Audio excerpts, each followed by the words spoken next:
This object you see in the upper left-hand corner is 3 high, 3 deep, and 3 across.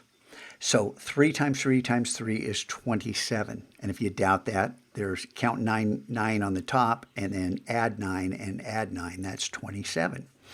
And there are 7 by 7 versions of this in a grid. 7 times 7 is 49. So that's how many examples there are of different ways that these 27 cubes can be represented visually simply by removing one or more cubes from this object.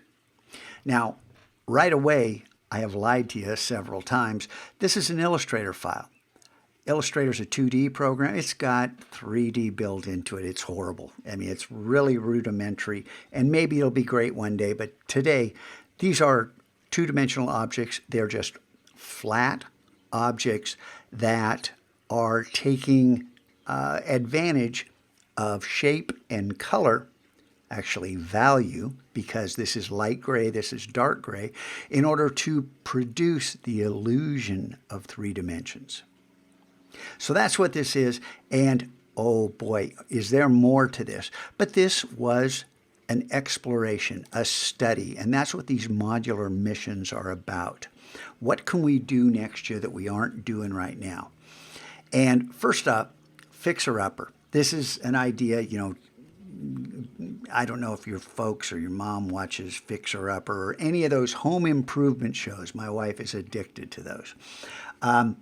And they take something that isn't all that great and work on it and make it better. And I thought, wouldn't that be a great idea for the Mac Lab? Because so many times a student will come up with an idea and not push it any further. And it's a good idea, but they, for whatever reason, whether it's lack of interest or lack of skill, lack of motivation, I don't know, for whatever reason, they just let it go.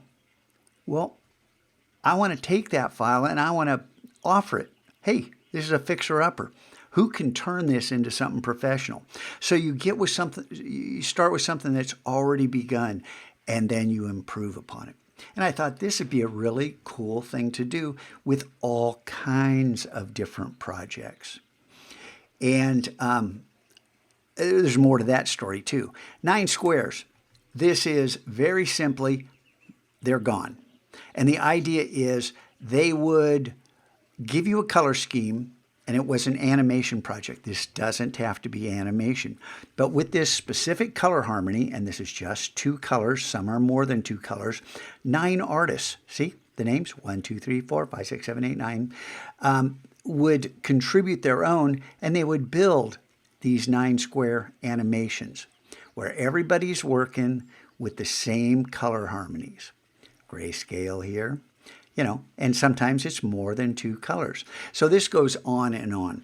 So the idea that we would work collaboratively, but independently to build something unique. And this also goes for something like the Mona Lisa. We can carve up into grids and everybody takes a different square and does it in a different style. There is endless possibilities for this type of collaboration. Independent collaboration where you're not depending on someone else to do something. And to this day, this is that bullying video that you guys, you're supposed to have watched this year. But this is made from all kinds of different artists. This artist is different than that artist, is different than that artist. You know, so everybody took 15 seconds of this animation to do their own thing. And it was this epic collaboration. And at the end of this video are all the artists that chipped in with their work. This is also a possibility.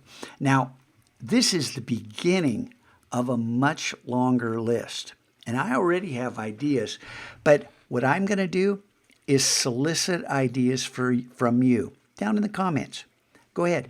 Give me an idea on, a study of different ways to handle things, I've got the fixer-upper and then 9 squares into this day. These different types of collaboration, which doesn't depend on the traditional, okay, you four are a group and you're going to figure out how to do this. Well, if there are 4 of you who want to team up and do something together like that, good, good. I am never going to assign that.